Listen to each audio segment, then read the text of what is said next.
Picture this. A quiet, observant little girl at school notices something strange happening to her classmates. They're falling behind, losing focus, and even getting sick.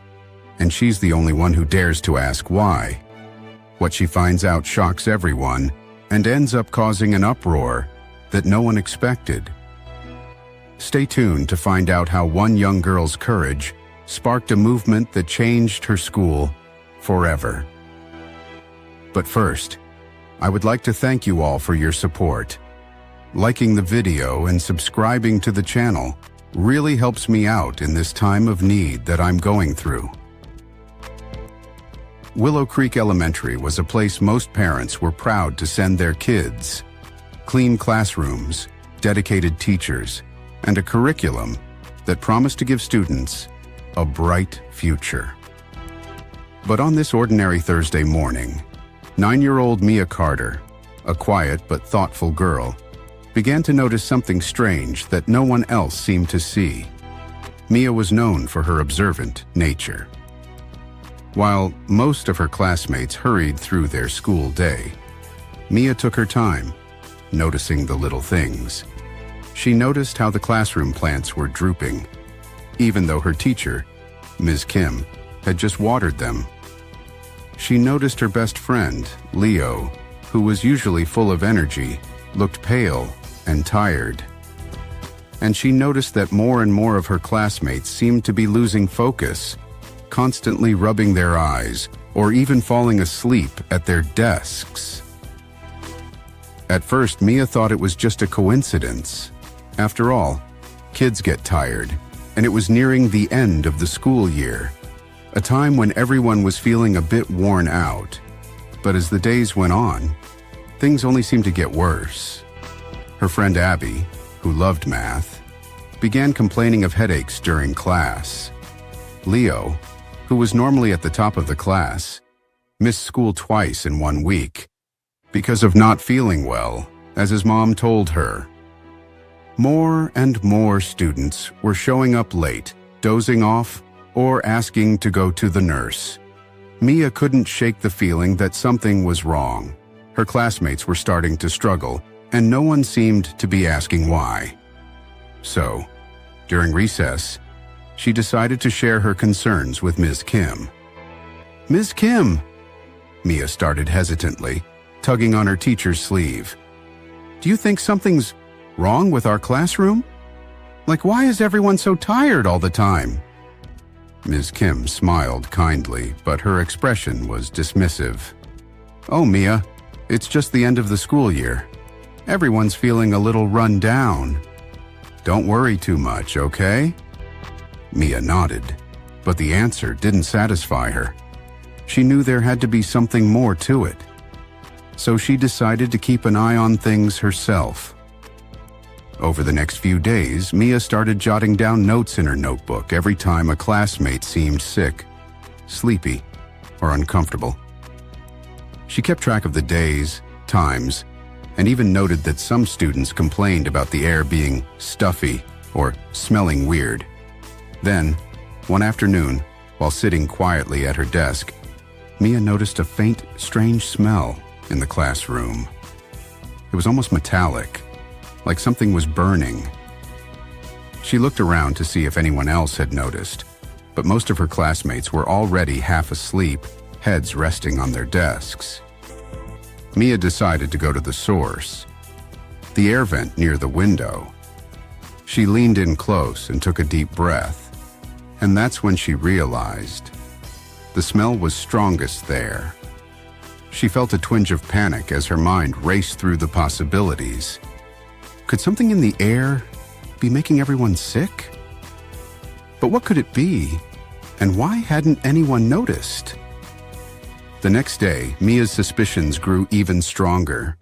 Her friend Abby's nose was bleeding during class, and Leo had to leave school again due to another unexplained headache. That evening, she decided to talk to her parents about it. She told them everything, about the strange smell, her classmates getting sick, and the headaches everyone seemed to be having. Her parents listened carefully, a hint of concern growing on their faces. Her dad, who worked as an environmental consultant, asked her to describe the smell in more detail. "It's kind of metallic. Almost like burning, but not exactly," Mia explained. Her dad's face turned serious. "That doesn't sound normal, Mia. It might be something in the air system. Schools are supposed to do regular maintenance on those, but if they haven't, there could be a buildup of something harmful." The next morning, Mia's parents decided to accompany her to school. They requested a meeting with Principal Davis, hoping to bring attention to the situation and encourage an inspection of the school's ventilation system. But when they arrived, the principal brushed off their concerns. "Thank you for bringing this to our attention, but we haven't had any other complaints," Principal Davis said with a tight-lipped smile. "Kids just get tired this time of year. I'm sure there's no need to worry." Mia's dad wasn't satisfied with the answer. "With all due respect, Mr. Davis, if there's even a chance that something is wrong with the air quality in this classroom, you owe it to these students to check it out." Principal Davis's smile faded. "Sir, I can assure you that our facilities are in top condition.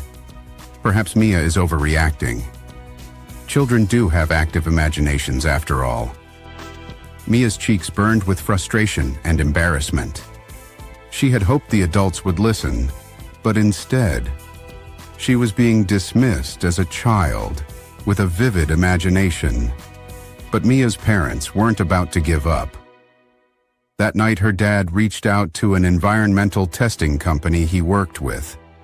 After explaining the situation, they agreed to come to the school for a simple air quality test. No charges, just as a precaution. 2 days later, the testing team arrived at Willow Creek Elementary, much to the surprise of Principal Davis, who reluctantly allowed them access to room 24. After Mia's dad insisted, Mia watched from the hallway, hopeful and nervous, as the specialists set up their equipment and collected air samples from the vents. The results, however, left everyone stunned. Mia's dad received a call from the head tester, who informed him that the air quality in room 24 was significantly compromised. There were high levels of carbon monoxide, likely due to an old, faulty heating unit connected to the school's HVAC system. The tester suspected that the leak had gone unnoticed for a long time, slowly releasing harmful gases into the room. If left unchecked, this could have led to even more serious health issues for the students and teachers. The news spread quickly. Parents were outraged that their children had been breathing in contaminated air, and many were furious that their concerns had initially been ignored. Willow Creek Elementary became the center of a local scandal, with news stations covering the story and airing interviews with worried parents. But while most people saw Mia as a hero for her role in uncovering the problem, the school administration had a different view. Principal Davis, feeling cornered and humiliated by the bad press, called Mia and her parents into his office.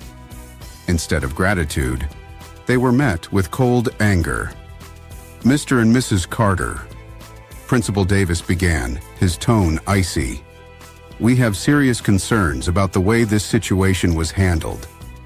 Instead of coming directly to us, Mia involved an outside testing company, disrupting the school environment and causing unnecessary panic." Mia's dad shook his head, disbelief written on his face. "We tried to bring it up to you, but you dismissed our concerns. If Mia hadn't spoken up, who knows how long this would have gone on?" The principal's face reddened. Nevertheless, Mia's actions went against school policy. "We cannot allow students to question authority in this way. Therefore, she will be suspended for the rest of the week." Mia's heart sank. She couldn't believe she was being punished for trying to help her classmates. She looked to her parents, who were equally stunned. "Suspended? her mother echoed, incredulous. "You're punishing her for protecting her classmates?" The principal expression didn't change. "I'm sorry, but that's our decision." When word got out about Mia's suspension, the community's outrage only grew. Parents took to social media, criticizing the school for punishing a student who had risked her own safety to protect others. Local news stations picked up on the new twist in the story, turning Mia into a symbol of courage and resilience. Mia's parents, with the support of other families, filed a formal complaint against Principal Davis and the school board, demanding Mia's suspension be lifted and calling for an investigation into the school's handling of the situation. They argued that Mia's actions demonstrated critical thinking and bravery, qualities that should be encouraged, not punished. Meanwhile, Mia returned to school, unsure how her classmates would react. She had been anxious that they might blame her for the incident or think of her as a troublemaker. But to her surprise, her peers welcomed her back with smiles, high fives, and words of support. "You were right, Mia," Leo told her, giving her a proud grin. "Thanks for looking out for us." Inspired by Mia's bravery, her classmates started talking about other ways they could make their school better. Soon they formed a small group, calling themselves the Student Advocates. Their first project was a petition demanding that the school administration be more open to student concerns. They even requested that Principal Davis meet with them monthly to discuss ways to improve the school environment. After several months, the school board finally issued a formal apology to Mia and her family, acknowledging that the suspension was a mistake and that Mia's concerns were valid. Principal Davis was removed from his position, and new policies were introduced to encourage students to voice their concerns without fear of punishment. Mia's courage had not only led to a safer school environment, but had also sparked a wave of student activism across the district. Other schools started adopting policies that valued student feedback, and soon, Mia's story became an inspiration to kids and adults alike. So, what do you think? Should students be encouraged to speak up, even if it means challenging authority? Let us know your thoughts in the comments below. And if you're inspired by Mia's bravery, don't forget to hit that like button, subscribe to our channel, and ring the bell for more stories of courage, resilience, and change.